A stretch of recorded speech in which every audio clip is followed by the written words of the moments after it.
Well, thanks everyone. Welcome to this session on exploring support for social enterprises. I hope you're all enjoying the lovely dry spell. I think it's supposed to break tomorrow, so yeah, I was saying make the most of it today while it's still here. Um, so I'll just introduce myself. So I'm Aimee. I'm the membership officer here at Social Enterprise Scotland. I've been working here for just over a year. And joining me is Jane, who's the membership manager. So we make up the membership team here at Social Enterprise Scotland. Um, I see a few of you have done this already, but it would be great if we could kind of get a sense of who's in the room. So if you can indicate in the chat, who you are, what organisation you represent, and where you're coming from, then that would be great. It just gives us a little bit of an idea where everyone's coming from. So the purpose of this session was to shine a light on some of the lesser known but seriously valuable sources of support and resources available to social enterprises within the sector. So we're going to hear from three speakers who are going to share what their organisations offer and how they're helping social enterprises. So we're delighted to have with us Cathy from A Good Thing, CIC, who are a non-profit online platform that allow businesses to give things away to local charities right across the UK. We also have Ross from Third Sector Lab, who provide consultancy, training and strategy to help those in the third sector get the most out of digital. And then last but not least, we have Andrew from TrusteeConnect, an organisation who bridge the gap between individuals who have the potential to become trustees and organisations in need of diverse and skilled board members, which is obviously a pretty big topic just now. So loads of expertise and experience in the room. We will have time after all three speakers have presented for questions. I think if we maybe just keep that to the end, it'll allow us to keep the time a little bit better. But I will be keeping an eye on the time just to make sure everything's kind of running. If you have any burning questions while one of the speakers are talking, and you want to post it, then you can put it in the chat and the speakers can get back to you, or we'll wait until the end and address it then. But yeah, I think we'll have time at the end for some questions, so it should be good. So just a little bit of housekeeping now before we begin. I'm sure you've heard this a million times, but if you could keep yourself on mute unless you're speaking, then that would be ideal so we can cut out some of the background noise. We're also recording this session, so if you'd rather not be in the recording, then you can turn your camera off. But it's nice to see all your lovely faces. So yeah, I'll leave that up to you. But yeah, let's begin. So I think, Cathy, can I ask you to start? Yeah, absolutely. Thanks, Aimee. So just let me know, Aimee, if you don't mind, that you can see that slide. Yeah. Great. Well, thank you again, Aimee and Jane, for inviting me. It's really lovely to be here and to be able to tell you all a little bit about A Good Thing, CIC. We, as Aimee said, we are an online non-profit platform, so we're a kick ourselves that allows businesses to give stuff, physical things away to charitable causes right across the UK. We're relatively new, so we set up around 5 years ago. And our mission is all about sending less to landfill and more to a good cause. We make it really easy for businesses to donate unwanted items directly to local good causes. So this could be anything that they might have and own that they just don't need anymore and potentially have been looking to rehome and haven't really had a clue what to do with. Our thinking when we set up the organisation was that there are such brilliant ways already for individuals to do this. So to give things away at home that they don't need, often to charity, but we felt there was a really big gap in terms of making it super easy for businesses and other organisations to be able to do that. So what we've built is an online platform because clearly businesses and organisations have been doing this for decades. They've been giving things away to charities, of course they have. But I guess what we feel is different in what we've done is as soon as you make something digital, it just does become really easy and fast for people to use and hopefully encourages then that behaviour. So the way our platform works is very simple. It's very much like sites that I'm sure many of you will have used, think Airbnb, think eBay. A business will join us and they will create an offer. So this is the item they have to give away. They've hopefully got a quick photo of it, a couple of lines of description. They will upload that just as you would, as I say, on a site like eBay if you had something to sell. That offer of what they have then goes as an email alert to all of the local charitable good causes within a radius of that business's postcode. They will receive that as an email alert, and they then have the opportunity to submit a request for those items if they think they could make use of them. The business hopefully receives a whole load of those requests from different local organisations that can make use of their items, and they pick an organisation that they would like to give their items to. And then, a bit like a dating app, as soon as the two have agreed to be connected, we then swap their details with each other. So we sometimes refer to ourselves as a matchmaking platform, which I think helps people to understand that we ourselves don't do any, we don't have a warehouse, we don't do any distribution or storage. We're literally connecting the two parties with each other in order for that donation to take place. So we swap their contact information. They then go offline, as it were, and arrange the logistics around how will that item be collected, which day will the charitable organisation turn up to collect it. Almost always it works that way round. So the organisation that's receiving the item will travel to the business to pick up the donation. Sometimes they have volunteers, sometimes they have use of a van. And the distances are very small. So the idea is these matches are happening super locally. That's how the platform's been designed. So people are never traveling big distances to go and pick stuff up. And of course, businesses are generating too much waste. Just one stat here is around desks and chairs, which whenever I look at it always takes me by surprise again. Just an absolutely vast amount of stuff is wasted within businesses. I think it feels different to when we're at home. I think we're also conscientious about taking care of our things and recycling things that can be recycled. And somehow it feels when it comes to businesses, I'm not sure if it's sort of a collective responsibility mindset where no one person feels that it's their job maybe to decide where things should go at the end of their life. But there is certainly a lot of waste within businesses, and then of course a lot of need within other organisations, which is where this idea came from, which was around just marrying up those two. Because, as I've said, social enterprises and other community organisations are really, really in need of our support, and it just feels like a really easy gap to be able to bridge. Social enterprises and other community organisations make up the backbone of many of our local communities, and of course have massively stepped up more than ever over the last 5 years with everything that has happened from the pandemic onwards now into the cost of living crisis. So who is eligible to join a good thing? So in order to receive donations via the platform, organizations are very carefully checked and vetted. That's something businesses often ask us about is, how do we take care about who is able to join us? We take that process very seriously. So there are essentially 4 categories. So an organization must be registered. I'm saying this because we're in Scotland. Obviously in England, it's the Charity Commission, but must be registered with the Scottish Charity Regulator, or must be a KIC, or must be a community benefit society, or can have HMRC charity tax status. So that covers a lot of organisations. What it doesn't cover, I guess, is small community groups that maybe don't fall into any of those categories. It also doesn't cover schools or NHS organisations. We do get asked about that often, and we are constantly reviewing our criteria. So it is possible in the future that we may open up a little bit and maybe allow some other types of organisations to join. And what can be donated? So the answer is literally anything. And people do ask me, Cathy, what can I donate? Or they'll say to me, oh, Cathy, it's a great idea, but we don't have any laptops.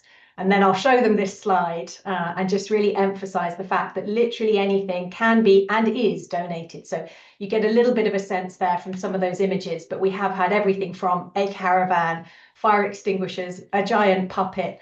I mean, it really is anything and everything does find a home. That's the other thing people ask as well, is there will be somebody out there that will have a use for the thing that a business doesn't need, which is really inspiring.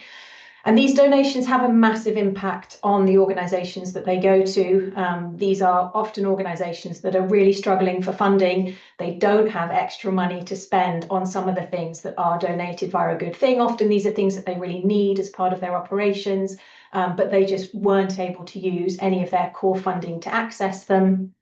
Sometimes organisations will take things and use them within their day-to-day operations. Other times they will take them and give them out to their sort of clients and service users, their communities. Other times they will take them and sell them in charity shops. Other times they might take items and put them into raffles, which then help them with their fundraising. So it's very broad, the possibilities of how items can be used. Many charities take things and give them as gifts, thank you gifts to their volunteers as well. And these donations have a real impact on the charitable organisations that they go to. This example here is Carpet Tiles. So this is a brilliant addiction charity that received a huge number of carpet tiles and furniture and was able to, as you can see from this picture, really transform this space into a really warm, welcoming, lovely community space, and estimated that they had been able to save £7,000 through doing that.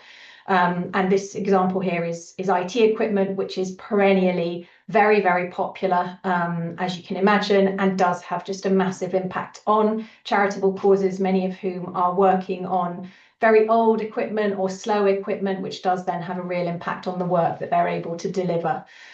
So where are we today? So we have over 3,000 charitable organisations registered with us, and that's right across the UK. We've got a really, really super good spread now, actually, across all 4 countries of the UK. We estimate there have been about 850 matches made thus far, and we have nearly 900 businesses on board with us, again, spread right across the country.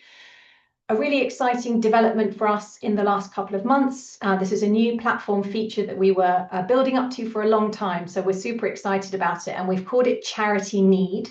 So essentially, this is our app working now in both directions. So the app has always been there for businesses to log on, list the things they have to give away.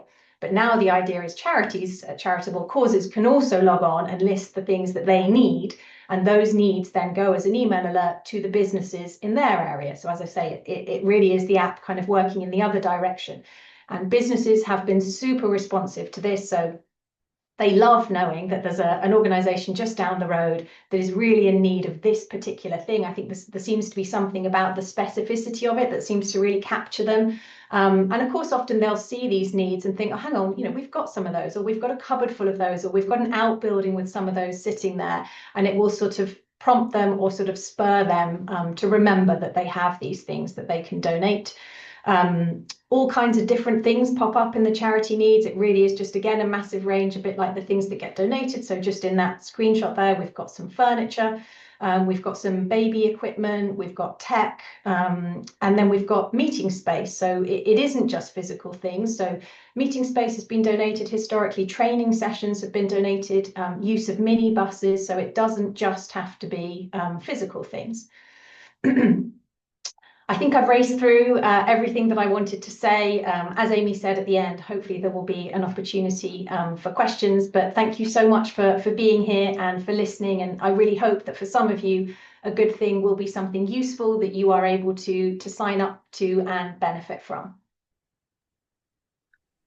Thanks, Cathy. No, that's really, really interesting. And I think seeing those ways that we can kind of work together between sectors is so important. And it really is very inspiring to see. So thank you so much for coming along today. And yeah, we'll get questions at the end, but there might be some questions for you in the chat in the meantime, Cathy, if you're okay answering them, or if you want to leave it till the end, that's totally fine.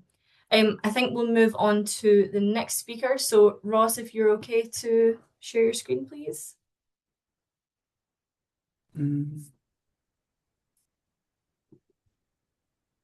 Everyone see that okay?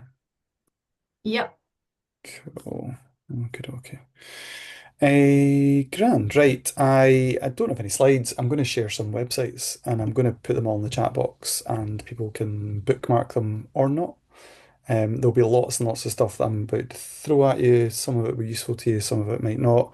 There's some shameless plugs in here. They're all free shameless plugs, so there's no money changing hands here. The first one I'm going to pop in the chat box is for DigiShift. So if anyone's been on these, we've been running these events in partnership with SCVO since the start of the pandemic. We've now done 90 of them. And we run them every month, which just shows you how long ago the pandemic was, that it's been 90 months since we started doing these. So the next one I've just popped a link in the chat box just now with the author of Platform Land. So we're going to be looking at the next generation of digital services So some really interesting stuff hopefully come out of that one. You can book at the link, and it's on the SCVO events page as well. Richard Pope's book, Platform Land, is pretty much the kind of Bible for frontline public services online, and there's a lot of learning in there for the social enterprise sector as well. For those of you in the room who are thinking about digital beyond marketing and just beyond your website and thinking about how we actually deliver services and reach people, it's really kind of critical way of thinking about it. So do please come along to that. It's free, 25th of June, 10 a.m. to 11 a.m. So I'm going to shamelessly plug some other events as well. The best way to connect with me is on LinkedIn. So I run an organisation called Third Sector Lab.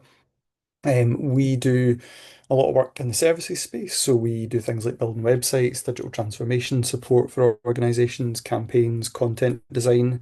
And then on the programs side, I'll talk a wee bit about some of those programs of support that we've got today. So things like Digital Trustees, the Open Working Programme, and the Curve, which is our training programme. And I'll talk through each of those.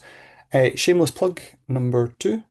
We are recruiting for a partnerships and development officer at the moment. If any of you want to quit your job in this call, now's the time. You can click that link and apply for a job with us instead. It'll be much more exciting. We're also looking for a WordPress developer. There's probably none in the room, but if there is, then we're also looking for a WordPress developer just now as well. Right. Okay, okay. I'm going to stop trying to get people to quit their jobs. This is quite interesting. So we've been doing some work with First Port. I think Renee's in the room somewhere, maybe. She could probably pop more information in the chat box about Launch Me. But First Port have been doing some really interesting work in this space, and we've just introduced a tool called Launchpad, which has tons of resources for startup social enterprises. I would argue for people who have been running social enterprises for a long time as well. Lots of stuff in there around governance, best practice around funding. You'll get loads of peer support, really practical things. There's a really nice practical toolkit to help you build a business plan. Um, Rennie, if you are in the room, I feel like it's a seance. No, you are. I can see you. Yeah, yeah, Um, yeah. I'm yeah, sorry. yeah, yeah, cool. I'm I don't know. Do eating you my want to lunch. quickly take Terrible. 2 minutes and tell people about it, and then I'll move on? Well, what I'm going to put in the link is a quick meet with the Launch Me team that you can book in if you want to have a chat with us.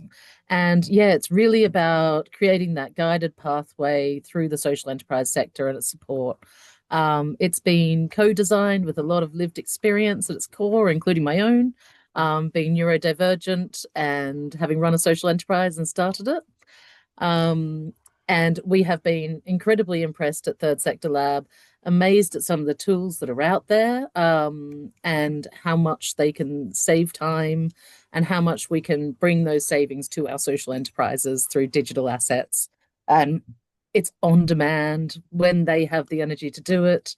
There's a lot of accessibility features like glossary and sort of that jargon busting um, uh, accessible if you are English is your second language, or if you don't work in the corporate world and know all the jargon, which I didn't when I started a social enterprise. All right, I should probably leave it there. I could go on forever. We've been very happy with the launch pad and can see a lot of multiple uses and being able to branch it out into other parts of the social enterprise sector to support other organizations. Thanks, Renee. Thank you. Okay, Oh, okay. thank you. I'll talk about a few other wee bits and bobs just now. And I know we're going to get a chance for discussions as well. So I'm part of an organisation called Charity Change Collective. So there's about 14 of us just now, consultants working across the UK in the digital transformation space with charities. There's lots and lots of free events and support going on through that space. Now, obviously, I use the term charity as a very kind of collect-all for the third sector. So social enterprises are more than welcome to engage, whatever way you're set up. I'm going to quickly see if I can find. I probably should have had this. Here we are, process. Principles. This is quite useful just as a kind of concept. Why is it the smallest thing in the world? There we go. I can zoom in. So I kind of thought I need some slides on digital transformation and what is that going to look like? Can everyone see that Venn diagram? No, I can't. No. Can anyone see my screen? No. I can see your screen, but can't see your Venn diagram. What are you seeing? When Zoom screen shares for me, I'm not seeing anything just now. So It's the SCVO homepage or the here, yeah actually. Yeah. I'm going to stop sharing and start sharing again. There we go. Here's the joys of. Let's try again. How's Yeah, that? can see that now. Yeah. Have I just talked through a bunch of stuff? I was trying to show you the Launch Me platform. Did anyone see Launch Me there when I showed it? Nobody. Everyone should speak up. Sorry, I did a talk, I know, sorry. I did a talk recently and I got 6 slides in and someone was like, yeah, we can't see your slides. I was like, everyone's too polite. Right, okay. This Venn diagram for me is a really useful way of thinking about what is digital transformation, what does it look like, and everyone that's part of Charity Change Collective kind of works to these principles, this idea that it's about these intersecting circles of people, process, and technology. And we're thinking about all the support that's available, um, lots of good support in very different ways, whether it's about building stuff or staying secure around cyber or whether it's around leadership. None of it works unless you basically tick these 3 boxes of people, process, and technology. So moving away from that kind of old procurement process where we'll decide a problem in a vacuum or we'll do a one-off focus group and then we'll decide the thing we're going to buy, we'll rush out and buy some technology, or we'll put some sticking plasters on some old process and technology, or we'll just try and get the technology to mirror the way that people are doing things at the moment. But we really need to think about what's the culture of the organization, what are the skills and training that people have got, and we'll come on to that in a wee minute. What are the ways that we're doing things at the moment? Do we understand that? Do we map that stuff out? And then what is the technology that we're going to use? Usually off the shelf technology that's going to help us do the heavy lifting to make this stuff happen. I'm not going to go too much into that because I know we'll get a chance for a chat and we can maybe cover that in a bit more detail. Right, can people see the Digital Trustees page now? Yeah, I can. Cool. Okay, so this probably segues into some of the other stuff that we're covering today. We've got a programme that at the moment is supported by National Lottery in Scotland, Robertson Trust and Esme Fairbairn Foundation with the aim of getting a digital expert on the board of every charity in the UK. Again, the term charity I use fairly interchangeably, any third sector organisation. We work quite extensively with people working in digital data and design who are interested in volunteering, don't really know what to do, want to move beyond simply painting a youth club wall or thinking I will come in and build yet another useless app and then I'll vanish in 2 weeks' time, towards I want to give a long-term commitment that's about strategy and that actually me as someone working in the tech profession is going to get as much out of this as the organisation that I'm sitting on the board of. So Digital Trustees is basically about matchmaking third sector organisations who need digital data design expertise on their board with the people who have got that expertise. We've been working with quite big organisations sometimes like Spotify, Google. We're about to do some work with JP Morgan, down to people who are individuals, sometimes freelancers, sometimes heads of digital at bigger charities looking to join smaller startup charities or social enterprises. So going to relook at that. You can, if you're an organisation, you can create a free profile. We will ask you a series of questions. We will then use that profile to support with the matchmaking. We're really keen as well, particularly for membership bodies and membership groups, to build more connections with you. So if you are in the room and you work for a membership body, do please reach out because we can then work with your members and then do some of that matchmaking rather than it being one-to-one. And that becomes really, really powerful. So yeah, if you're interested in that, go and have a look on the Third Sector Lab website and you can have a nosy. Right, next thing, Open Working Programme. We have been running this since 2021, I think. We've had about 300 charities come through this programme. If anyone in the room gets money at the moment from the Robertson Trust or the lottery, you can get a free, fully funded place on this programme. And it's basically an 8-week programme to try and transform the way that you communicate. We're in a post-organic social landscape now where using Twitter, I mean, Christ knows how you even use Twitter other than being a right-wing nut job. How you use social media in 2025 is colossally different from, never mind 5 years ago, from a year ago. And what we're trying to do is build openness and transparency in the sector, but really thinking about how does your comms hit home and really reflect what you're trying to do and achieve as an organization, rather than just feeling like every week we feed these beasts with content and nothing really tangible happens unless we spend the money to make it happen. So um, the Open Working Programme, there's a really good chat with, I had a chat with Nick from William Grant Foundation, so you can go and listen to the William Grant Foundation podcast, which talks through some of the principles. on open working. There's also a thing I think it's linked in that page, but if you Google it, you'll find it. We created a thing called the Open Working Toolkit. So even if you don't get a place in the programme, the toolkit takes you through a lot of the stuff that's in the programme. And really what we're trying to do is build cultures of openness within third sector organisations, but being able to see the competitive advantage you get by being open in the first place. So you can go and have a look at that. I run some workshops on it. Robin and my team does. We're really lucky. Giles Turnbull, who basically wrote the book on this stuff and led the kind of open working principles at gov.uk, does a masterclass with us as part of that programme as well. If you're with the Lottery or Robertson, you'll get a fully funded place on that. Other things that we have coming up. Tech for Good Scotland. Has anyone been to Tech for Good Scotland before? Nobody. It's next week. It's in Glasgow. So it's part of Glasgow Tech Week. 27th of May, we have two speakers. So we've got Steph Wright, who's the head of the Scottish AI Alliance, talking about why trustworthy, ethical, and inclusive AI matters.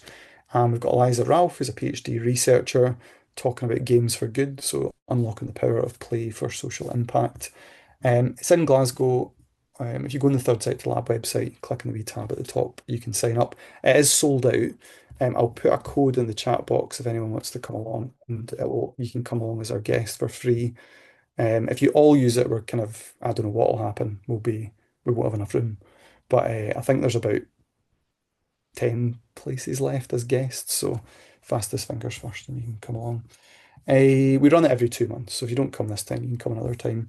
We've kept it, it's quite a tight event, so it's 10:30 till 12:30. We run it at the BJSS offices in West George Street, so that nice venue that you can see in the picture there. We'll feed you some coffees and pastries in the morning when you come along. It's a good chance to meet other people working in that Tech for Good space. Right, training. We have a training program which we've been running since the start of the pandemic. We're getting close to 14,000 people we've trained already. We have a range of workshops coming up. They're all free. So we've got stuff on cybersecurity, we've got stuff on media training, we've got really specific tool stuff on Power BI. You can also tap in all of our previous workshops as well. So I think there's about 100 different workshops. We've got everything from like developing an SEO strategy to building a data dashboard, things like doing user interviews, whole range of stuff that fits into that digital data and design kind of gamut. So go and have a look at that if you click on the training tab on the Third Sector Lab website. So it's just thirdsectorlab.co.uk. A few other things to go and look at. If you haven't checked out the digital support that SCVO have got, I would strongly urge you to go and do it. There's tons of good stuff, particularly around the kind of cyber resilience stuff. Now, given how much cyber has been in the news, if you've been in a co-op recently, you will notice that there's absolutely nothing on the shelves. So this is the year that if you're not taking it seriously, we need to all get much, much more serious about cyber. Alison, who works on the cyber resilience team at SCVO, is excellent. They offer free cyber reviews for organisations at the moment. I would really urge you to go and take that up. She's amazing. She speaks about it in plain English. Other things that they've got which are worth looking at, their digital checkup tools are excellent. So if you're looking to benchmark where are we at with digital data and design across a whole range of areas like data-driven decision making, user-centered design, cyber, that checkup will essentially take you through an organisational checkup, which will then spit out some recommendations. And at the end of it, you can speak to John Fitzgerald, who's in the digital team at SCVO as well. If you just Google SCVO Digital, it'll take you straight to that landing page, but I can put the link in the chat box as well. The Digital Senior Leaders Programme. I've been running this since 2016 in partnership with SCVO. We've had 200 and something charity chief execs and other senior leaders come through that. Again, lots of social enterprise people come through that as well. I run that with Maddie, who's part of the digital team at SCVO. So over that 6-month period, we look at leadership, culture, user-centered design, being more data-driven, thinking about cybersecurity, thinking about AI, and ultimately what we're helping organisations do is build a roadmap around each of those core areas and starting to think about digital transformation not as a big kind of PDF that your board signs off eventually, but as a series of small interventions and small pieces of work that we will do over a period of time, and we will test and iterate throughout that period. So go and check that out if you're interested. There's a cohort on the go at the moment, but we'll be recruiting, I think at the end of the summer, we'll have another cohort we'll start for the Senior Leaders Programme if you're interested.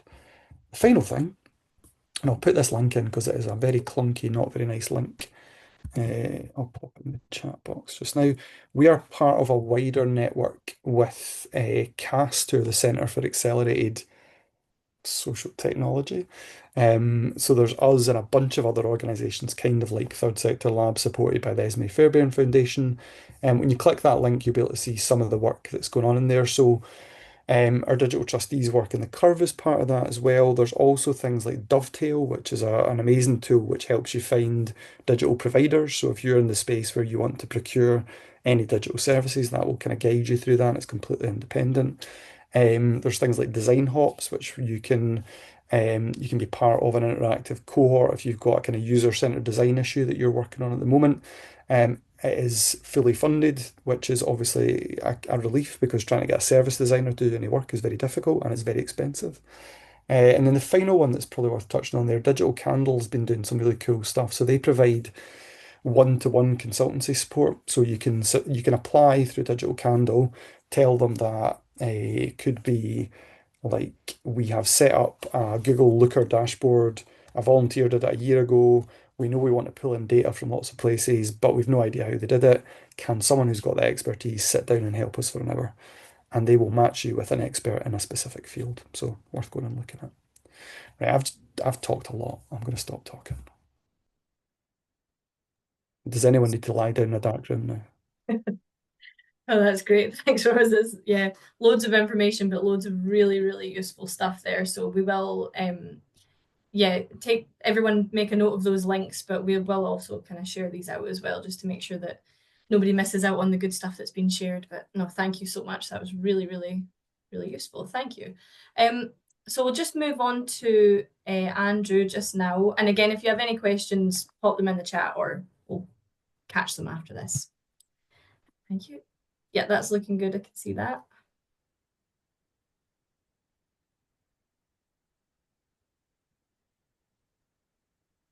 Hi, thanks, Aimee, and thanks, Jane, for having me along. My name's Andrew Murphy. I'm the co-founder of TrusteeConnect. So TrusteeConnect, it's a digital platform and community that helps third sector organisations find suitable and skilled trustees for their boards. I know a lot of you are both as a mixture of TICs and smaller charities. So there's a lot of common challenges around trustee recruitment. I think a lot of organisations are facing, and those are some of the challenges we aim to address. So a big challenge certainly is reach. Many organisations struggle to reach beyond their existing networks. And there's some research recently by the Charity Commission that said only 6% of trustees are applying through job adverts. So obviously there's some fantastic resources available, things like Good Moves, which are great platforms to advertise trustee positions. But I think a lot of the resources available are quite third sector facing, whereas if you were to go and speak to the private sector, they aren't necessarily aware of Good Moves. So there's a bit of a disconnect, I think, between some of the third sector organisations and some of the professionals who look to become trustees, and really we're trying to fill the gap is in that disconnect. So another big issue certainly is at least poor governance and often not the best outcomes. Is often organisations will rely on their personal network, and I think there was a stat recently where over half of charities relied on personal contacts to recruit new trustees, and I think that certainly leads to issues around governance, leads to issues around diversity. So another common challenge moving on to that is certainly diversity. With so many organisations from their personal network, I think it really potentially causes issues around diversity of thought, diversity of skill sets, and diversity of lived experience. So where certainly charities, I think, struggle is to get, and I think Ross touched upon this, for example, is if they don't have digital skills in their professional network. Obviously, digital skills is a huge area, and at the moment, and a lot of charities are looking at digital transformation. It's hugely valuable for them to secure a digital professional on their trustee board, but they might just not have that immediate network to get them. And some of the avenues that are currently available to get those digital trustees are maybe not picking up on some of the private professionals who may be interested. And another big issue often charities and third sector organisations have with trustees is maybe they lack clarity of their role. They're not fully aware of what their responsibilities are as a trustee. They maybe don't have the confidence to bring them full self to the meetings, and there aren't necessarily that opportunities available for support and development once they're in a trustee role. So potentially they become disconnected, and very often we'll speak to chief execs and they've got a full complement of trustees, but they feel they're disconnected and not bringing necessary value they could. So the way that TrusteeConnect aims to address some of these challenges is we have a digital platform where at the moment there's over 160 professionals across central Scotland predominantly. There's a few outside of central Scotland with a variety of skills. So we've got technology professionals, finance professionals, HR, engineers, a real mix. And it means that organisations can go on and approach these professionals. They're all proactively looking for trustee positions. They set up their profile, explaining what they're looking for and type of sector or cause that they're keen to work with, and they can be approached. And we've also got a dedicated job board. We appreciate that stat, 6% of trustees apply through an advert, so it's not a high proportion of the success we've had, but we still think it's important to have a job board and it gives us something to push out on social media. And certainly it helps broaden out networks beyond personal contacts. So diversity obviously is a big issue for many charities. We work with any organisations who are members of TrusteeConnect to look at how they're structuring their job advert, making sure that it's inclusive in the way that it's worded, making sure that the language isn't going to put off certain applicants, to ensure that they're getting a real variety through. We also work with a number of professional bodies to ensure that we're encouraging people onto the platform from a real best background. So that could be, we've got a good connection with some of the social care bodies. So some of the professionals working in social care, got good connections with accountancy bodies, with some of the Law Society, and we encourage them to push it to their members. And when we talk about diversity, we mean it in the truest sense. So we want real diverse background from all ethnic backgrounds, ages, gender, and skill sets, and diversity of lived experience, which is a huge one for a lot of charities. Another big thing we do is we can do a skills audit, and we regularly do that with some of our members to define what they're really looking for in a board, to make sure that they have those complementary backgrounds and skill sets on their board to really make them successful and as effective as possible. So in terms of the commitment, I think a lot of people become trustees with the best of intentions, absolutely, and maybe they find themselves becoming disconnected as a trustee through lack of support. So a big thing that underpins TrusteeConnect is we offer monthly, and it will soon be more than monthly, training sessions on topics like the roles and responsibility of being a trustee, which is really for someone who's not been a trustee before, just so they understand what's expected of them, how they can bring them full self to the board meetings. We run sessions on governance, finance, legal matters, strategy, so that trustees really feel that they have the knowledge to bring along to board meetings. And something that's been very successful, actually, it's surprising, we didn't know what the uptake would be like or not, is a trustee buddy scheme. So how it works is new trustees can ask to be buddied up with a more experienced trustee from another board. And it's really very informal. It's not officially a mentoring scheme. It's just somebody they can pick up the phone to or drop a message to if they're struggling with something in a meeting, or they just got an issue they don't want to raise with their own board. They can ask a trustee on another board for a bit of guidance or support. And we're looking to grow out those resources to push confidence and performance of trustees from day one. We really launched actually back in August 2024. My background's all in corporate recruitment, and co-founder Mark, likewise 20 years in corporate recruitment. But he's been the chair, well, he's currently the chair of a Pilton Youth Project, local charity, and he's been the trustee in a number of charities. And I've worked with charities earlier in my career. So far we've supported over 35 third sector organisations been a real mixture. I say mainly charities, a couple of sports-related organisations, a couple of kicks, actually more than a couple of kicks, quite a few kicks. Through the platform, there's sourced over 40 trustees between them. We've delivered about 6 live training sessions this year, and certainly the feedback from the members of the training has been very valuable and has allowed existing and new trustees to hit the ground running and bring more and become more effective in their role. So after the first kind of 9 months, things are going well.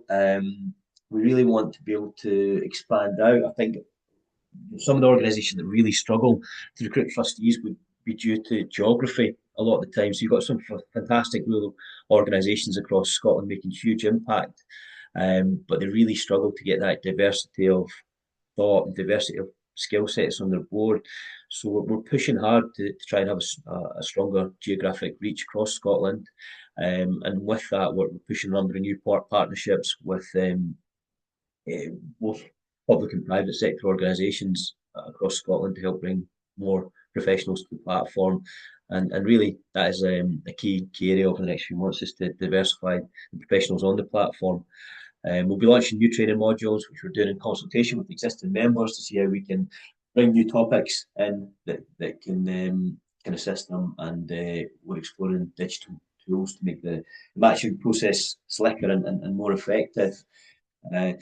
So the way TrusteeConnect works is we price it in an annual membership, and that's really to allow us to bundle in all the resources that allow charities not only to recruit effective trustees, but to onboard them and develop them. So an annual membership for a smaller charity or a kick's £300 a year, and we priced it at a point hopefully that's doable for most organisations. So if there's anyone who has challenges or questions or is looking at either recruiting trustees or developing their current trustees, don't hesitate to reach out. You'll get me on Andrew at TrusteeConnect.com, or if anyone here is considering a new trustee position, well, absolutely, there's 30 plus charities currently proactively looking for trustees across a wide variety of skill sets and backgrounds. So if you're looking for a new trustee role or your first trustee position, please reach out to me directly. I'd be really happy to have a chat about who's proactively looking just now and make the introduction. So yeah, great to hear from anyone who's interested, and thank you for your time. Thanks so much, Andrew. That's really useful. And coming from a rural background myself, I do totally understand this. The absolute difficulty of trying to get, people on boards in rural areas, specifically, I guess, people of a certain age, or people of certain backgrounds. So I think what you're doing is really, really useful. So thank you so much for coming along and talking about that. We're just gonna open up for some questions just now. So if anyone wants to go first, you can just raise your virtual hand, or post it in the chat if you'd rather that. I do see there is one question here for Cathy in the chat from Angela, and she's just asking how many Highland businesses are registered with A Good Thing, if you have that number, Cathy. Yeah, I don't. I would be able to go away and find it quite easily.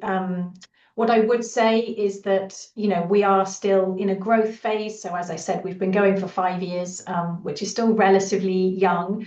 And what we've seen happen across the UK is it is a little bit chicken and egg, but definitely growth is driven by a really juicy offer. So what we've seen happen in other places is a business will join us, list something that people really want, and in a day we can then gather 100 charities or charitable organizations in that area. So yes, I can definitely go away and look up that number and get back to Angela.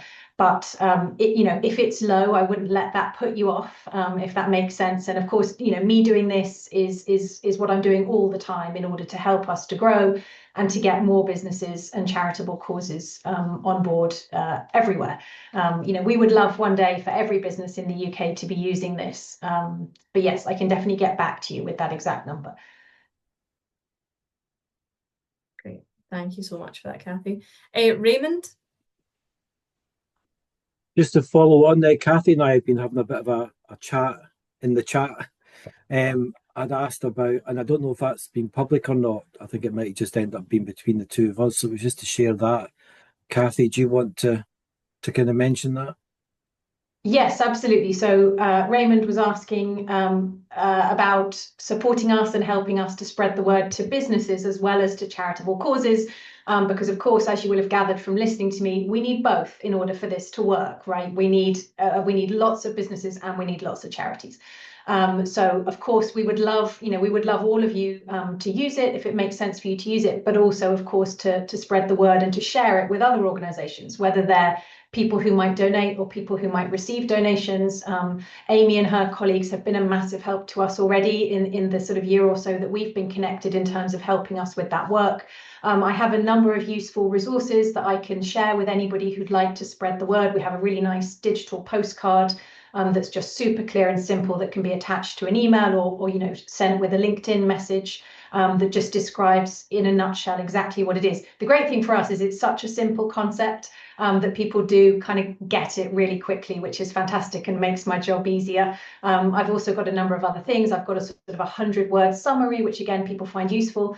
People will often very kindly offer to do things like put it into a newsletter for us, which always helps. So again, I've got that sort of 100-word summary if that's useful to anybody. I think Aimee will hopefully be circulating the contact details of the speakers after this meeting. So I'd love to hear from anyone who's keen to either get involved themselves or to help us, like Raymond, to spread the word to other organisations. Great, thank you, Cathy. It's really useful. Anyone got any questions for any of the three speakers? Or you could even pose a question for all three. Still got a little bit of time, so if anyone wants to come in just now. I wouldn't mind if that's okay. Yep. We have been working with the Third Sector Lab.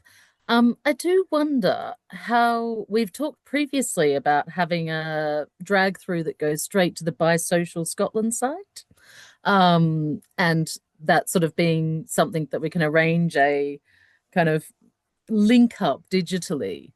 I wonder, do you think it's possible to do something like that with a good thing as well? And I've often thought it'd be great if we had sort of a little bit more of that link up of the organizations to easily join, like Social Enterprise Scotland. And we have a thing where we ask for turnover, and if it's under so much, could we get an automatic sign up to some of these membership organizations and networks? And it's kind of for Ross, that one a little bit. Yeah,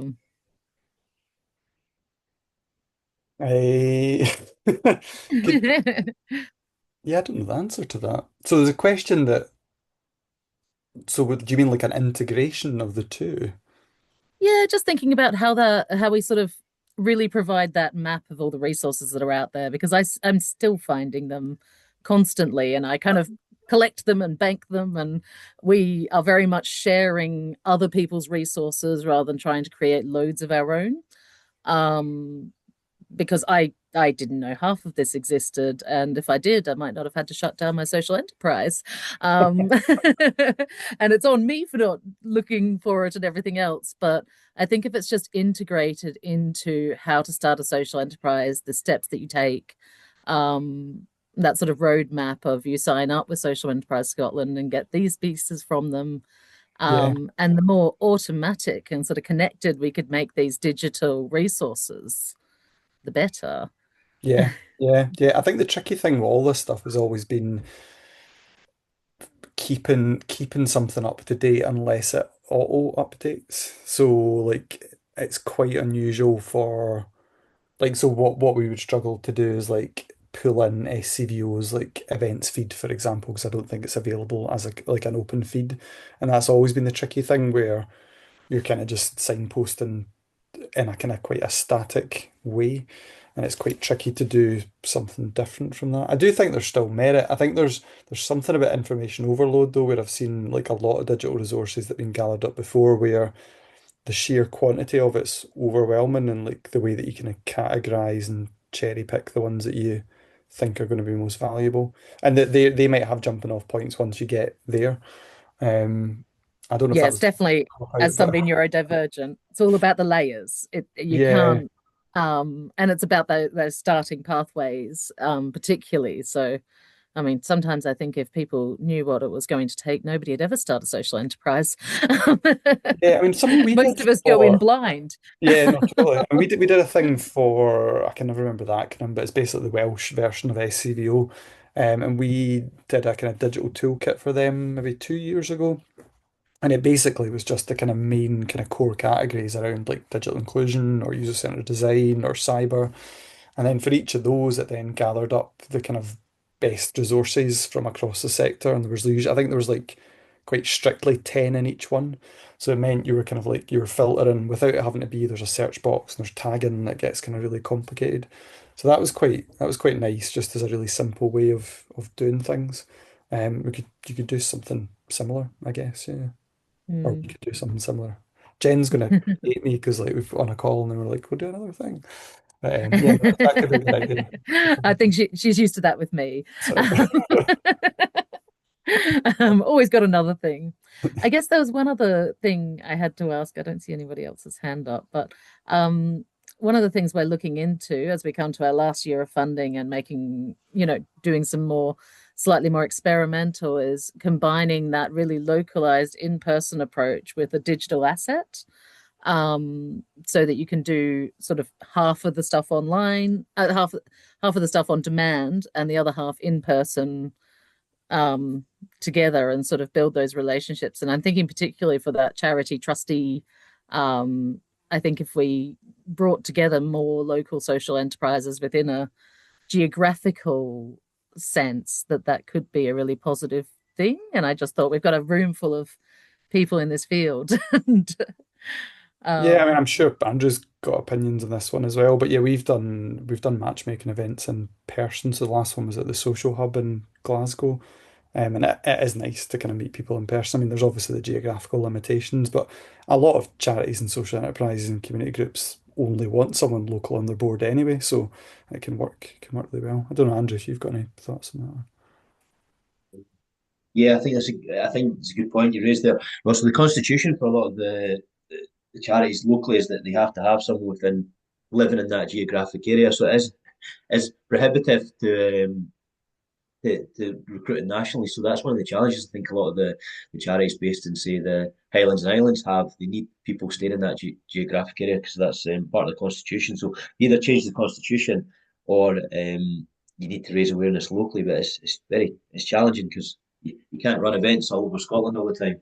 Yeah, yeah, yes, hence the thinking of that cohort being localized. Obviously, it's very limited in how much of impact we can have across Scotland doing that, but it did seem like a thing that might be quite useful.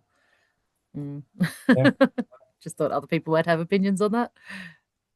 Um, we do find bringing together a really big mix of enterprises works quite well, for that sort of peer learning and buddying and shared resources. And we have seen some enterprises sort of swap directors and have, director shared directors and things like that. Yeah, I would like to see more fixed term positions potentially. Like I think like a lot of the younger people we work with, it's like the idea of joining a board and they're like, most of our board have been here for 5 years and it's like they don't know what they're going to do in 5 years' time. And it's quite a terrifying concept. And I think if you could go, we've got a thing we're working on for the next year or 2 years, that will be your focus as a trustee. It's a fixed term for that amount of time. That's much, much more appealing to a broader range of people than these kind of long fixed term things. I mean, I have to agree. It's often the advice I give people of having a fixed term and an exit strategy so that people don't have to fall out with you to leave. Yeah, I think it's often where it's left out with boards. yeah. Anyway, sorry, just I'm going to go on mute and somebody else talk. I'll do this. No problem. No problem at all. I'm just conscious of time because we did actually have Cassidy, are you wanting to come and just mention about Fresh Site? Had Yeah. someone suggest. Yep. It's been so interesting, like listening to all the problems and the support systems. I'm from Fresh Site, we're a student-led consultancy, and we're also really passionate and evidence-based, and we love to help and consult social enterprises in Scotland. So we have over 18 years of experience. We're 100% student-led, and we've worked over 200 projects from really small organizations to really large organizations as well, such as NHS, British Heart Foundation. So we specialize mostly in the third sector, and we primarily worked in Scotland.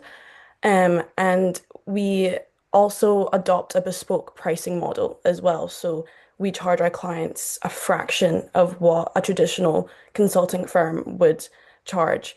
And all of these issues that you're talking about, we are so happy to help with that, such as growth and strategy, partner engagement, financial advisory services, and market analysis and bespoke projects. And we offer two short 9-week project cycles, so it's not that much of a commitment, and we can get a lot done and we can really help you.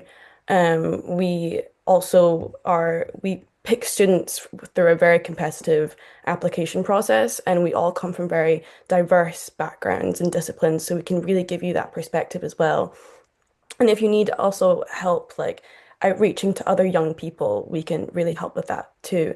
So just to let you know that we're also a very enthusiastic support system that would be really happy to help any of you, or also just to partner with you if you would love to come to our social organization and talk to our students as well, maybe inspire them, talk to them. We would also love that too. So yeah, thank you for your time. Brilliant, thank you. And we've yeah, Jane's posted the link to the Fresh Site website in the chat. So I think we're just gonna have to wrap up now because we've got a couple minutes left. But thanks everyone so much for coming along, and particularly to the speakers. Hope you've all found this really useful and kind of gives you a little bit better an idea of what's going on out there in terms of support for social enterprise. We will share the recording of this session along with speakers' presentations and their email addresses, just to make sure that all that information's out there. And obviously there's been a lot of really good stuff in the chat, so we'll make sure that that's shared as well. In order to help us kind of inform how these sessions are going forward, we would be extremely grateful if you could fill in our feedback form, which I'll just post a link to in the chat. The feedback will take 2 minutes max to complete, and we'd really like to hear what your thoughts are on the session. Yeah, it's really useful for us going forward, obviously. So I'll just post that in there just now. And finally, if your organisation isn't already a member of Social Enterprise Scotland, we'd love it if you'd join us. We've got a steadily growing network. Social enterprises can join for free if their turnover is less than 250,000 a year. And then membership fees are applied based on turnover after that. And if you're not a social enterprise yourself, but support the growth and development of social enterprise sector, then you can also join us as a supporter member. So I'll just post the application link in the chat as well. But yeah, thanks again, everyone, and I hope you all have a lovely day.